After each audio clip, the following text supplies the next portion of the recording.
Donc, je m'appelle Hugo Mercier, je suis le cofondateur et le président de Rhythm. Rhythm, c'est une entreprise de neurotechnologie que j'ai fondée il y a maintenant 3 ans, quand j'étais étudiant à l'école polytechnique, avec la vision que si on arrivait à ramener les découvertes fondamentales en neurosciences au grand public dans notre vie de tous les jours, eh bien, on serait capable d'apporter des solutions qui peuvent durablement changer notre qualité de vie, nos performances, notre bien-être, notre santé. Et on a commencé avec un premier sujet qui est fondamental, quelque chose qu'on expérimente tous les jours et qui conditionne nos performances, notre santé, notre bien-être, à savoir le sommeil. Alors ce qu'il faut savoir, c'est qu'aujourd'hui, le sommeil, c'est un problème de taille. C'est un problème qui compte. Il y a un peu plus d'un tiers de la population mondiale qui dort mal. Et le sommeil, en fait, a à l'intérieur de soi plusieurs processus physiologiques et biologiques critiques qui sont extrêmement importants, comme la consolidation de la mémoire, la régénération cellulaire, la libération et la régulation de certains hormones. Et aujourd'hui, ce qui se passe, c'est de plus en plus le cas un peu partout dans le monde, à cause de différents facteurs qui viennent impacter le sommeil. Donc, il y a plusieurs causes potentielles, il y a des facteurs environnementaux, la prise d'alcool, de drogue, le stress, les contraintes de productivité liées au travail. Eh bien, on a une détérioration de la qualité de sommeil et un raccourcissement du sommeil sur plus d'un tiers de la population. Et comme le sommeil est particulièrement critique pour nous, pour nos organismes, ça a un impact considérable sur nos performances et sur notre santé. On sait bien que quand on dort mal, dans le court terme, on va avoir nos performances cognitives ou nos performances physiques qui vont chuter. C'est ce qu'on expérimente après une courte nuit. Mais ce qui est plus grave et plus important, c'est que c'est aussi corrélé dans le long terme avec une dégradation de notre niveau de santé. Et le mauvais sommeil prolongé sur plusieurs années est corrélé avec certaines pathologies neurodégénératives, cardiovasculaires ou mentales. Donc c'est un vrai problème de taille. Au-delà d'être un problème de santé majeur des populations développées, ça a également un impact économique. Puisque quand on dort mal, ça entraîne des contraintes, ça entraîne une baisse de productivité, ça entraîne également des accidents, et ça entraîne des coûts de santé associés. Donc il y a quelques chiffres qui sont assez intéressants, c'est que le mauvais sommeil l'année dernière a coûté 411 milliards de dollars aux États-Unis, et si on prend ça sur une échelle globale, c'est près d'1 trillion de dollars qui ont été dépensés à cause du mauvais sommeil. Alors pourquoi? Donc encore une fois, c'est à cause de, on va dire, de la manque de productivité, ça coûte de l'argent aux gens, ça coûte de l'argent au système de santé, ça coûte de l'argent aux assurances, ça coûte de l'argent aux entreprises, sur des sommes qui sont importantes. Ça représente 2% du PIB américain. Le problème, c'est que si on cherche une solution pour essayer de mieux dormir, on n'a pas beaucoup d'options. On a deux options principalement. Soit on va dans la direction des somnifères, et des sleeping pills ou des drogues qui sont addictives, invasives, avec beaucoup d'effets secondaires, et qui sont aujourd'hui corrélées de plus en plus avec l'apparition des maladies neurodégénératives. Donc on sait que les somnifères ne sont pas bons pour la santé, et en plus, ils ne réparent pas le problème du sommeil. Un somnifère, ça va juste permettre de mettre un coup de massue sur la tête pour s'endormir, mais ça ne va pas permettre de vraiment améliorer la qualité de son sommeil. Et d'un autre côté, on a toutes les solutions technologiques grand public qui sont beaucoup apparues pendant ces dernières années, les trackers de sommeil, les lampes connectées, les choses qu'on met sous son matelas. Mais peu importe ce qu'on prend de ces solutions-là, finalement, on a toujours la même conclusion, c'est que ça ne fonctionne pas en termes d'amélioration du sommeil, et ce pour plusieurs raisons. Déjà, c'est uniquement du monitoring. Donc, ces produits-là vont dire à l'utilisateur, vous avez dormi 5 heures, essayez de vous coucher plus tôt demain, ou donner quelques conseils pour essayer d'améliorer son sommeil. Mais on voit bien que ce n'est pas suffisant. On sait qu'il faut se coucher plus tôt, on sait qu'il faut plus dormir, on sait qu'il ne faut pas être stressé, mais notre vie fait qu'on n'y arrive pas. Donc, ça n'améliore pas le sommeil. Et en plus, ce monitoring, donc cette mesure de l'information, est bien souvent incorrecte, puisque les trackers d'activité, les trackers de sommeil, vont regarder principalement le mouvement du corps. Donc, on est agité, on est en sommeil léger, on n'est pas agité, on est en sommeil profond. On va voir juste après que c'est bien plus complexe que ça, parce que c'est notre cerveau qui régule le sommeil. Et c'est bien là toute la problématique. Ce qui fait qu'on n'a pas aujourd'hui de solution convaincante sur le marché, c'est parce que le sommeil est un problème complexe. Et c'est un problème complexe parce que c'est notre cerveau qui régule le sommeil. Donc si on veut comprendre notre sommeil, il faut comprendre notre cerveau. Si on veut agir sur notre sommeil, il faut agir sur notre cerveau. Le problème, c'est que le cerveau, c'est le système le plus complexe de l'univers connu à ce jour. On peut prendre les galaxies, on peut prendre les atomes, on peut prendre n'importe quel système connu aujourd'hui, le cerveau est plus complexe. Pourquoi? Parce que dans notre cerveau, il y a 100 milliards de neurones. Et chacun de ces neurones-là peut faire jusqu'à 10 000, voire 100 000 connexions avec d'autres neurones. Donc on a un système ultra complexe. On ne comprend pas tout du cerveau, il y a encore pas mal de mystères. Et le sommeil fait partie de l'une des disciplines appliquées des neurosciences.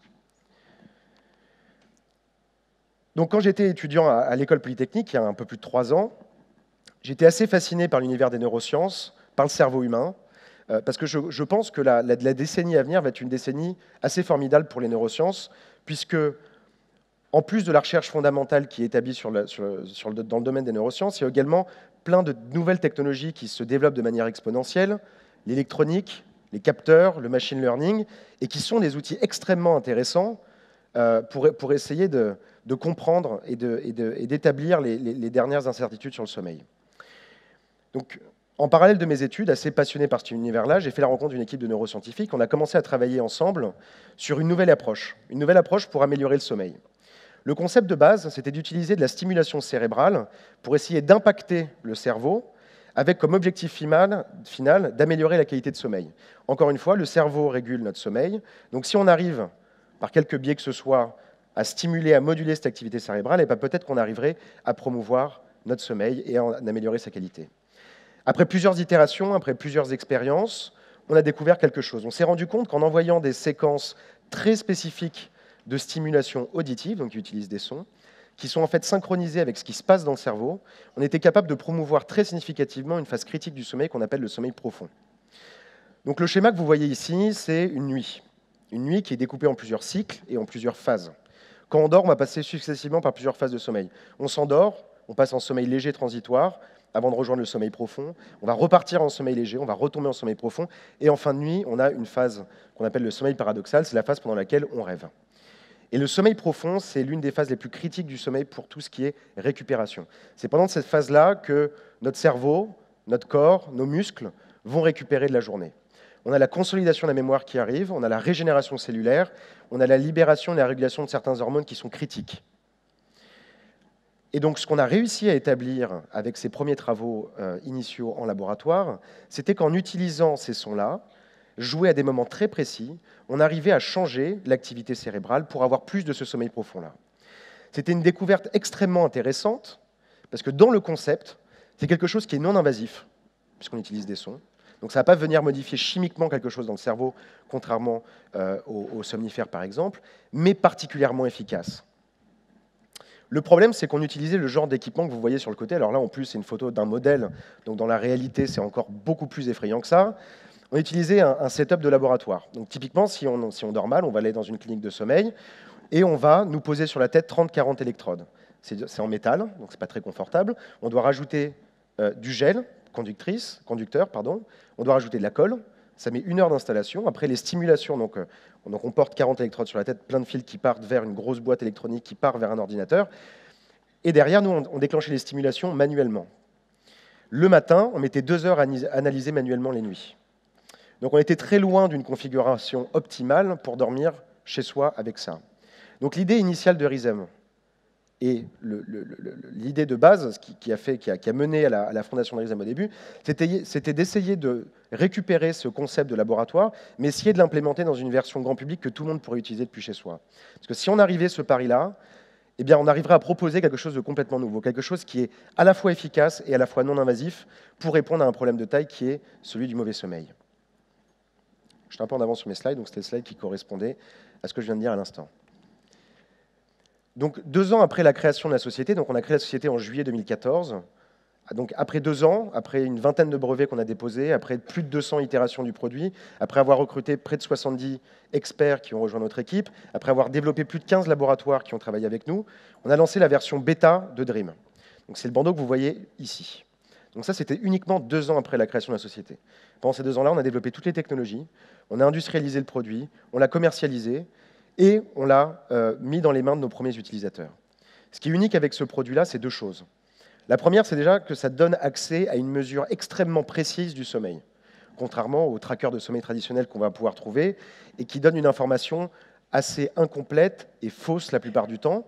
Nous, comme on a accès à la mesure de l'activité cérébrale de manière très précise, on est capable d'avoir de la précision comme en laboratoire, mais depuis chez soi, avec quelque chose qui a été extrêmement miniaturisé, qui est confortable, qui est automatique, qui marche tout seul. On a juste à l'enfiler sur la tête et ça fonctionne assez magiquement. La deuxième partie, c'est évidemment les fonctionnalités actives et cette induction de sommeil profond. Et encore une fois, ça c'est très nouveau. C'est ce qui fait que ce produit-là est une nouvelle catégorie de produit. Ce n'est pas un wearable traditionnel, c'est parce que c'est actif. et que ça va venir déclencher des stimulations pendant qu'on dort. Donc on met le bandeau sur la tête, il analyse l'activité cérébrale en temps réel, il va venir déclencher des stimulations au moment très particulier de la nuit pour induire du sommeil profond. On a mis ce produit-là dans les mains de nos premiers bêta-testeurs. 500 personnes, en France et aux États-Unis, on a eu 7000 inscriptions, on a choisi 500 personnes.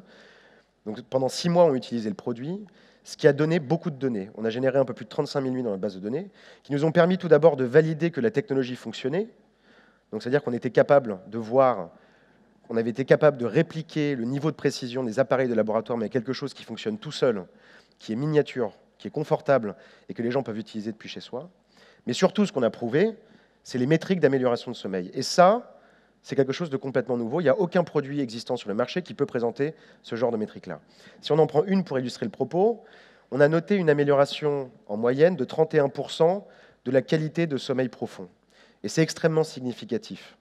Et ça a eu lieu sur tout le monde, pas juste quelques individus, sur tous les participants du programme.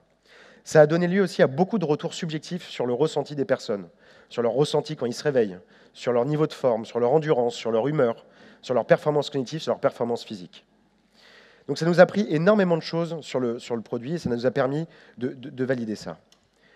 Donc toutes les 2 premières années de la société ont été concentrées sur le développement technologique. C'est pour ça qu'on est passé de 2 à 70 personnes en assez peu de temps. On a tout développé en interne, les capteurs, l'électronique et évidemment le machine learning et le software qui est embarqué. Pour que cela fonctionne, il y a plusieurs challenges. Il y a d'abord les capteurs qui sont intégrés dans le bandeau qui permettent de mesurer l'activité cérébrale. À l'époque, ce qui est en laboratoire, c'est des électrodes en métal avec du gel. Là, aujourd'hui, c'est des capteurs secs qui sont réutilisables, qui ont une durée de vie infinie et qui sont avec des nouveaux matériaux en polymère. Donc on a eu pas mal de travail en chimie, en physique des matériaux pour développer ces capteurs-là qui nous donnent accès à une qualité de laboratoire sur la mesure de l'activité cérébrale. Tout l'enjeu ensuite, c'est qu'une fois que le bandeau récupère cette information-là, il doit la traiter en temps réel. On n'a pas envie de déporter une partie du calcul sur un device à côté, pas de Wi-Fi, pas de Bluetooth à côté de la tête pendant la nuit. Donc on a développé aussi de l'électronique miniature.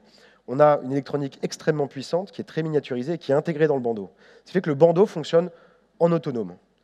Donc il va mesurer, interpréter, analyser en temps réel toute cette information-là pour savoir quand déclencher les stimulations, à quel moment. Et enfin, ce qui est clé dans tout ça, ce qui fait que ça fonctionne, c'est tout l'effort en machine learning qu'on a développé.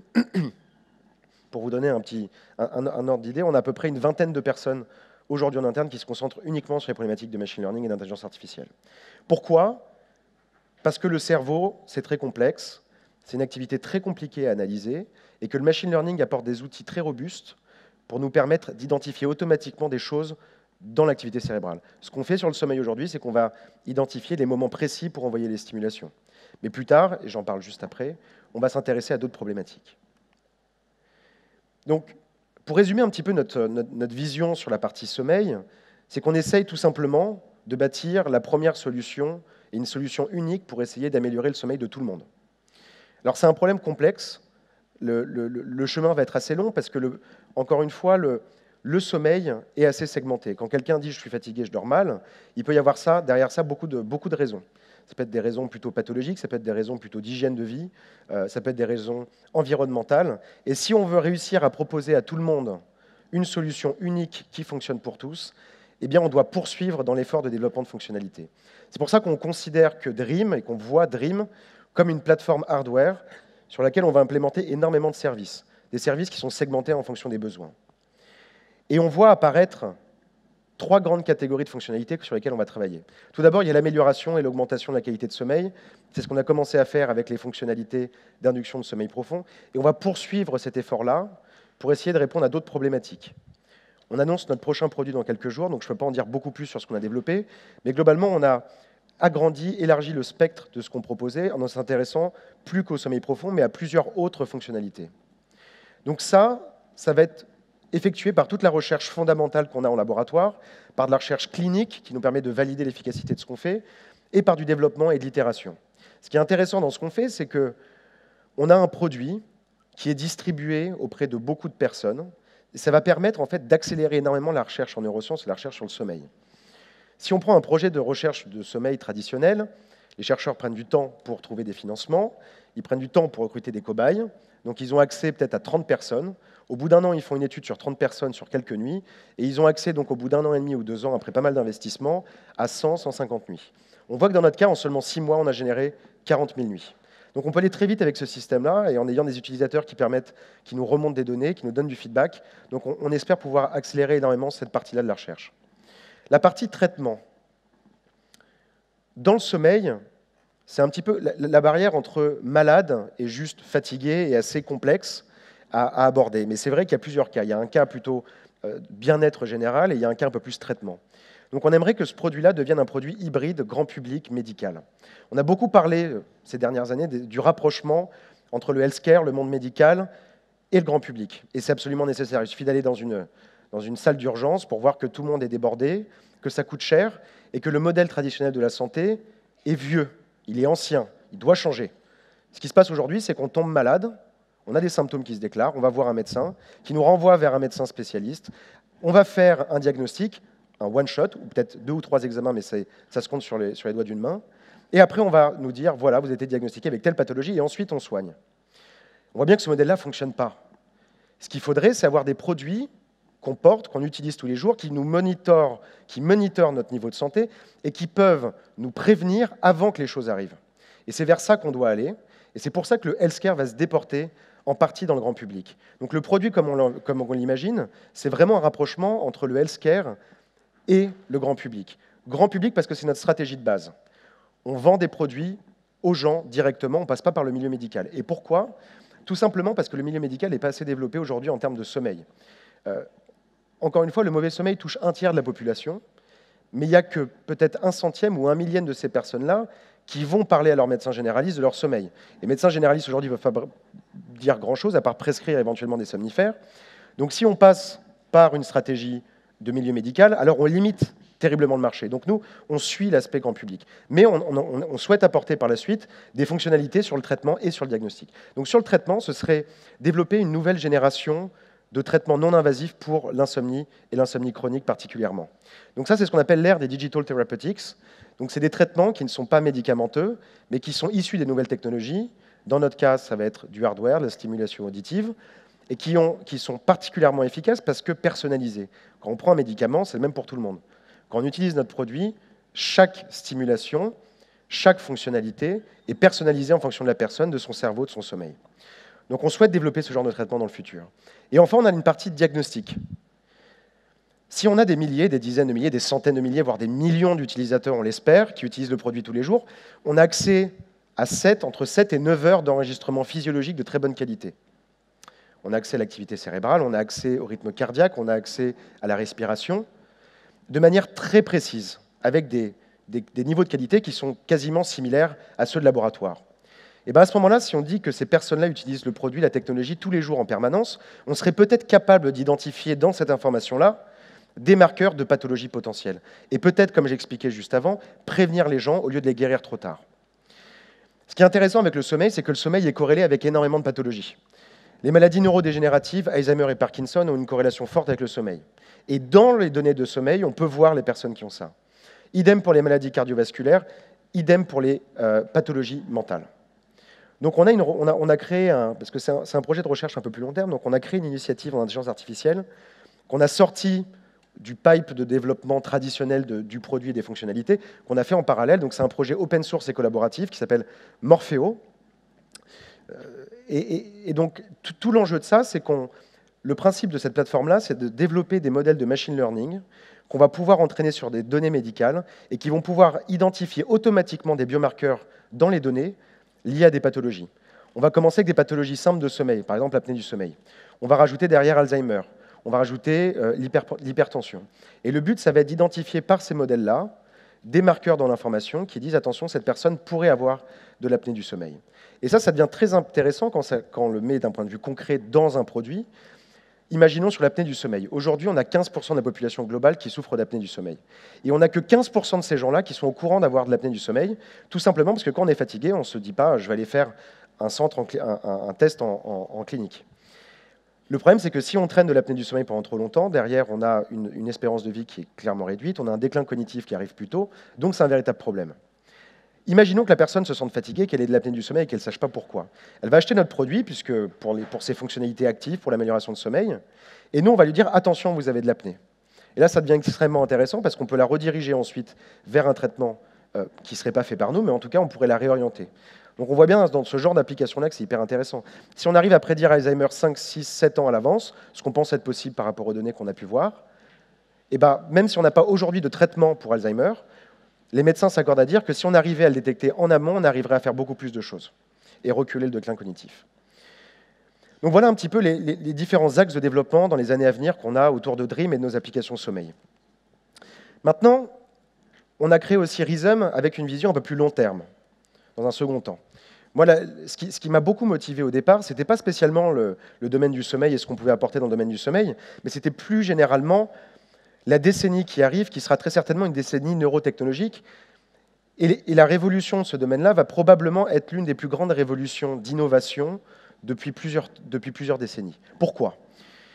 Donc déjà, il y a une problématique, comme je disais tout à l'heure, le cerveau, c'est quelque chose de très mystérieux, on n'arrive pas complètement à comprendre comment notre cerveau fonctionne, on ne sait pas pourquoi on est conscient, on ne sait pas pourquoi on dort, il y a plein de choses qu'on n'arrive pas à expliquer, on n'arrive pas à modéliser entièrement le cerveau, on arrive à regarder ce qui se passe à l'échelle d'1, 2, 3, 5 neurones, à l'échelle de 200, 500, 1000 neurones, et à l'échelle macroscopique, c'est ce que nous on regarde avec l'électroencéphalogramme, mais on n'arrive pas vraiment à faire le lien, on ne comprend pas comment tout ça fonctionne.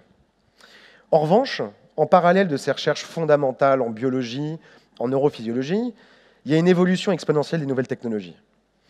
Comme je disais tout à l'heure, les capteurs, l'électronique, dont la taille diminue, la puissance des calculs augmente, et évidemment le machine learning qui explose. Eh bien, si on met ensemble ces deux choses-là, les découvertes fondamentales associées au développement des nouvelles technologies, on peut penser que cette décennie-là, on va arriver à modéliser entièrement le cerveau. On a un projet qui s'est lancé, on a 2 projets de recherche internationaux qui sont lancés, un en Europe qui s'appelle le Human Brain Project, un aux États-Unis qui s'appelle le Brain Initiative, où les gouvernements investissent des dizaines de milliards dans ces projets-là, le but étant de décrypter le cerveau humain en 10 ans. C'est exactement ce qui s'est passé avec la génétique, avec le Human Genome Project. Ils ont réussi en moins de temps que prévu.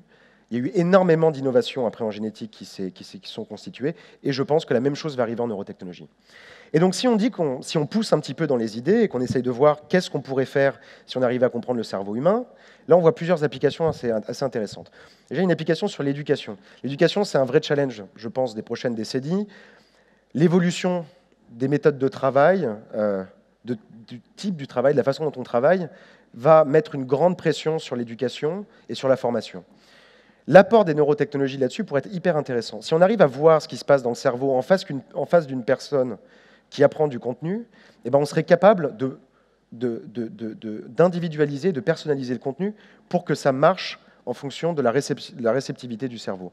Et à ce moment-là, ça pourrait augmenter très grandement l'efficacité de ce qu'on apprend. Il y a l'augmentation cognitive, je reviendrai là-dessus juste après, le divertissement. On a beaucoup parlé de réalité virtuelle, de réalité augmentée. Imaginons qu'on a un système qui arrive à lire l'activité cérébrale, à ce moment-là, on n'a même plus besoin de contrôle, on est directement dans le monde virtuel ou dans le monde augmenté, en contrôle par la pensée. Évidemment, des applications de santé, mais ça existe déjà depuis pas mal de décennies, sur les maladies neurodégénératives, sur l'augmentation cérébrale, et après, les interfaces cerveau-machine. L'interface cerveau-machine, donc, c'est un domaine qui consiste à dire, par des technologies, on arriverait à lire ce qui se passe dans notre cerveau pour derrière pouvoir contrôler des appareils électroniques, des ordinateurs, d'autres interfaces. Je vais revenir d'abord sur l'aspect scientifique et les découvertes de la dernière décennie où il y a beaucoup de choses qui sont arrivées. J'ai mis quelques exemples ici. Le premier exemple, qui est en haut à gauche, c'est une découverte récente qui est sur de la réactivation de mémoire ciblée. Il y a des chercheurs qui ont montré récemment qu'on était capable de cibler très précisément certaines pensées dans la mémorisation. Donc typiquement, on va essayer d'apprendre quelque chose en journée, on va jouer un stimuli en journée, et pendant la nuit, à certains moments du sommeil, on va rejouer ces stimuli-là. Et l'effet que ça va avoir, c'est qu'on va beaucoup plus consolider cette mémoire court terme et s'en souvenir beaucoup mieux ensuite. Donc c'est assez intéressant dans la problématique d'apprentissage. L'autre photo qui est à côté, c'est une équipe de Berkeley qui a travaillé avec des interfaces. Donc là, c'était de la mesure en utilisant de l'IRM, donc c'est très volumineux. Mais ce qu'ils ont réussi à faire, c'est qu'ils ont réussi à reconstituer une vidéo en lisant l'activité cérébrale de la personne qui voyait cette vidéo. Donc ce que vous voyez à côté, ce qui est un peu flou, c'est la vidéo reconstituée par ce qu'on lit dans le cerveau. Alors évidemment, la résolution là n'est pas exceptionnelle, Mais si on progresse, si on augmente le nombre de capteurs et si on affine les algorithmes, on pourrait avoir quelque chose d'hyper intéressant. On est capable, ils ont montré qu'on était capable de lire une vidéo que la personne était en train de voir. La personne en bas, qui est paraplégique, donc vous voyez, elle a quelque chose qui sort de la tête, donc parce qu'en fait, elle a des électrodes qui sont invasives, donc c'est des écogues qui sont implantés dans le cerveau. Elle arrive à contrôler un bras robotique par la pensée. Ça, c'est une autre application.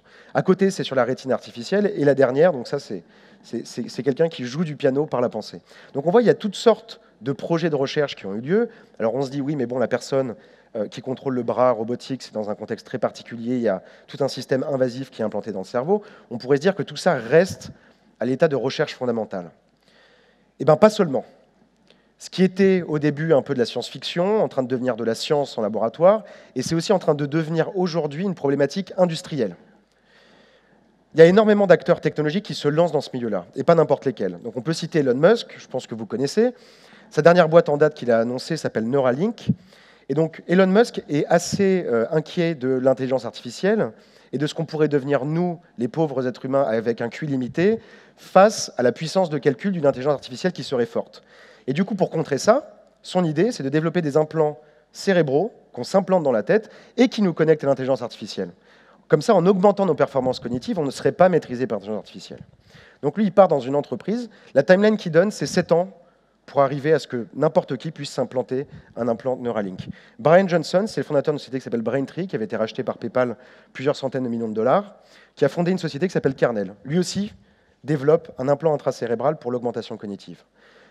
Et enfin, un peu plus mainstream, Facebook, qui a annoncé pendant sa dernière conférence il n'y a pas longtemps que le Building 8, donc c'est le laboratoire de recherche un peu secret de Facebook, dirigé par Regina Degan, qui est une ancienne directrice de la DARPA et des projets spéciaux de Google, ils ont annoncé qu'ils allaient sortir un casque de télépathie d'ici 2 ans. De télépathie, donc pour communiquer avec d'autres personnes, sans utiliser les mains, sans utiliser la voix, juste par la pensée, avec 100 mots par minute. Alors, en réalité, si on prend ces idées-là, ce qui est intéressant de voir, c'est que c'est extrêmement bien pour le domaine des neurotechnologies que ces grandes entreprises s'y mettent. Pourquoi?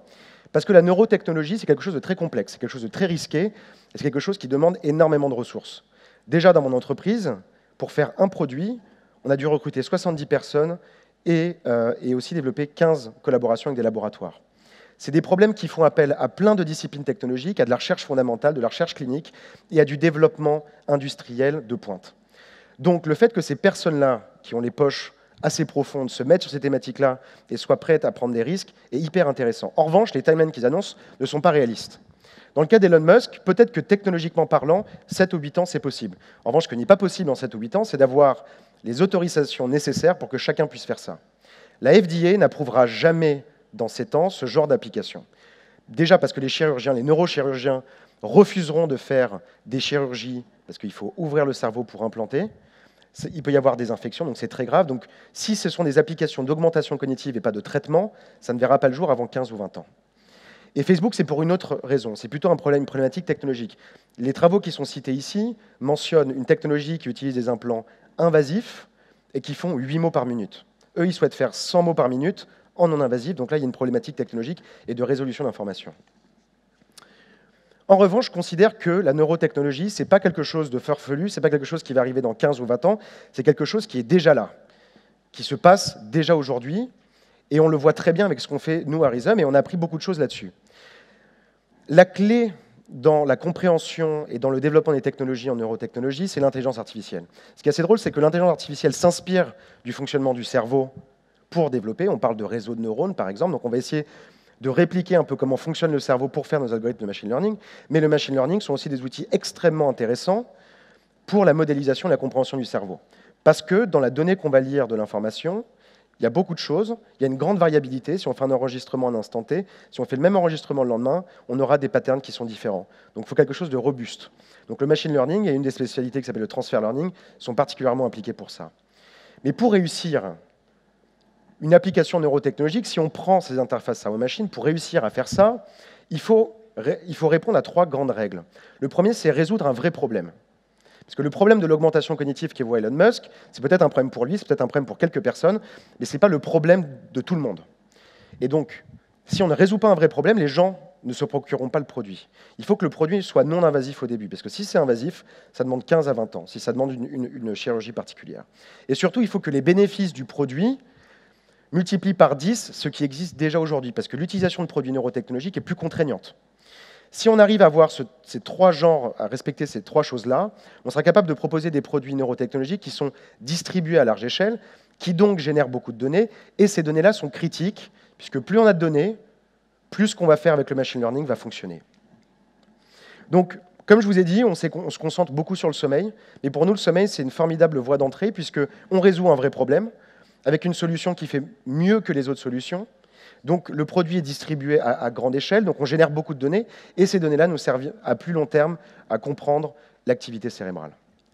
Je suis très heureux d'annoncer aujourd'hui, pour conclure, qu'on va... Alors, on n'a pas très bon au niveau du timing, puisque l'événement arrive quelques jours avant le lancement, donc je n'ai pas pu vous parler du nouveau produit.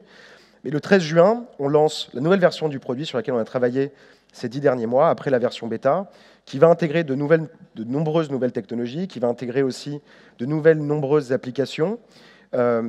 Donc, avec ce produit-là, notre mission, c'est donc de pouvoir élargir les fonctionnalités, toujours en proposant des solutions qui sont efficaces et non invasives, et dans le plus long terme, continuer à progresser sur la recherche en neurosciences pour apprendre un peu plus du cerveau humain, puisque c'est certainement l'une des plus grandes frontières qui reste encore inconnue à ce jour. Merci.